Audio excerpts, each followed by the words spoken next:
তো দেখলাম যে অক্টাল থেকে বাইনারি করলে 3 বিট নেওয়া, তো সেম যেমন বাইনারি থেকে অক্টাল করেছিলাম 3 বিট নিয়ে, তো বাইনারি থেকে অক্টালে আসলে 3 বিট করে ব্যাক করতে হবে। আবার দেখলাম যে বাইনারি থেকে যখন হেক্সাডেসিমেল করেছিলাম তখনও 4 বিট করে ব্যাক করেছি, তাহলে এখনও হেক্সাডেসিমেল থেকে যখন বাইনারিতে আসবো তখনও 4 বিট করে কাম ব্যাক করতে হবে।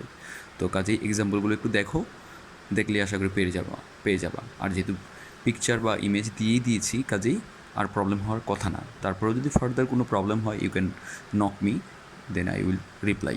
ওকে, ঠিক আছে। তাহলে এখন হচ্ছে নেক্সট যে ওই গ্রুপটা, সেটা হচ্ছে গ্রুপ 5, যেটা দেখা যাচ্ছে যে এখানে উদাহরণ 32 থেকে 33 পর্যন্ত গ্রুপ 5-এর সমাধান। কাজে দেখি গ্রুপ 5-এ কী সমাধান করছে।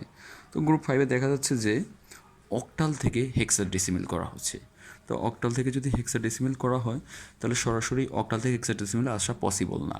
সবচেয়ে ইজি উপায় হচ্ছে এখানে যে কটা প্রসেস দেওয়া আছে সবচেয়ে জটিল process.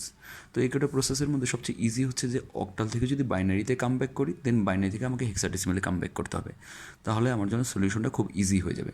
So okay, let's check. তো এখানে উদাহরণ দেখা যাচ্ছে 32। তো 32 উদাহরণটার দিকে একটু ফলো করে তাকাই। 32 উদাহরণ দিকে ফলো করে তাকালে দেখা যাচ্ছে যে 1 2 3 4 5 6 1 2 3.456 বেস 8 দেওয়া আছে। কাজেই 1 2 3 বেস 4.456 বেস 8 দেওয়া আছে, হেক্সাডেসিমেল রূপান্তর করতে বলেছে। তো হেক্সাডেসিমেলের বিট হচ্ছে 16। তো এটা আমার বিষয় নয়, বিষয়টা হচ্ছে আমাকে হেক্সাডেসিমেল বানাতে গেলে কত করে নিতে হবে, 4 বিট করে নিতে হবে। তাহলে 6, তাহলে এখন 1 2 6, তাহলে যেহেতু আগে অক্টাল থেকে বাইনারিতে আসতে হবে, দেন পরে হেক্সাডেসিমেলে কাম ব্যাক করবো। তাহলে আমার যে ডিজিটগুলো দেওয়া আছে সেটাকে অক্টালে 3 বিট করে নিই। 3 বিট করার পর আমি 4 বিট বানাবো। তাহলে 3 বিট করে নেওয়ার পর 4 বিট কীভাবে বানানো যায় আমরা একটু দেখি অঙ্কর উদাহরণটা। উদাহরণ 32।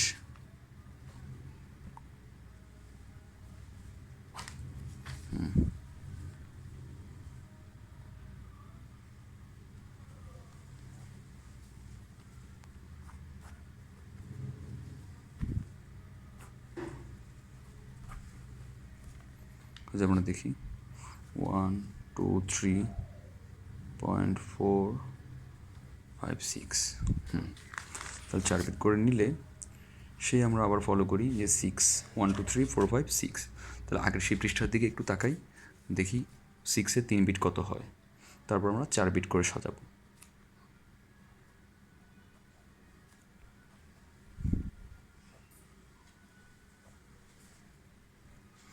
6-এ 3 বিট করে দেখলাম 6-এ 3 বিট কত, 6-এ 3 বিট আছে 110। তাহলে 6-এ 3 বিট সাজিয়ে ফেলে 110।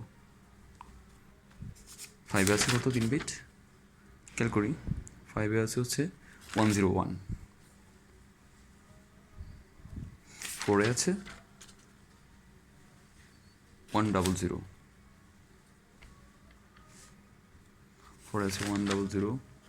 তারপর 3 2 1, 3-তে আছে 011 010, 2-তে 011 010, 2-তে 1-এ আছে হলো 001, তাহলে 001।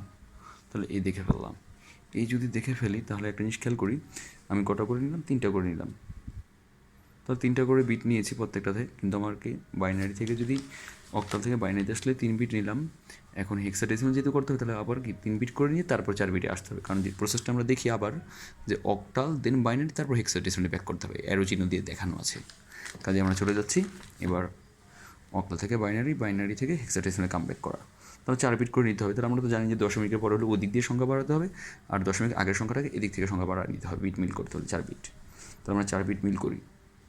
4 বিট মিল করলে আমরা দেখছি 1 2 3 এই 4, আবার 1 2 3 এই 4, তাহলে আবার 1 2 3 4, এই 3টা 0। আবার ওদিক থেকে 4 বিট মিল করি তাহলে খেয়াল করি 1 2 3 4, আবার 1 2 3 4, তাহলে এখান থেকে 4 বিট মিল করলে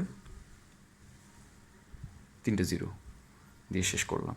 ওকে, তাহলে এখানে যদি 4 বিটের যদি চিন্তা করি তাহলে সেই আবার আগের মতো করে 4 বিট চিন্তা করো, যেখানে 3 বিট আছে 4 বিটের একটা সাজাও। তা 4 বিটে সাজালে কটা হবে, 16টা। তাহলে খেয়াল করা যাক 4 বিট করে সাজালে হবে 16টা। তাহলে কত বের হবে? তাহলে এখন এই ক্ষেত্রে যদি আমি মান সাজাই তাহলে 0 বের হবে, 0015 বের হবে, এরপর 0011 বের হবে 3, এরপর 1001 বের হবে হচ্ছে 9 4 বিট করে নিলে, তারপর হবে 4 বিটে, এই 4 বিটে হবে কত 7, এরপরটা হবে আবার 00 4 বিটে 0, এই 4টায়। তাহলে পেয়ে গেলাম, এই যে ফার্স্টে বানালাম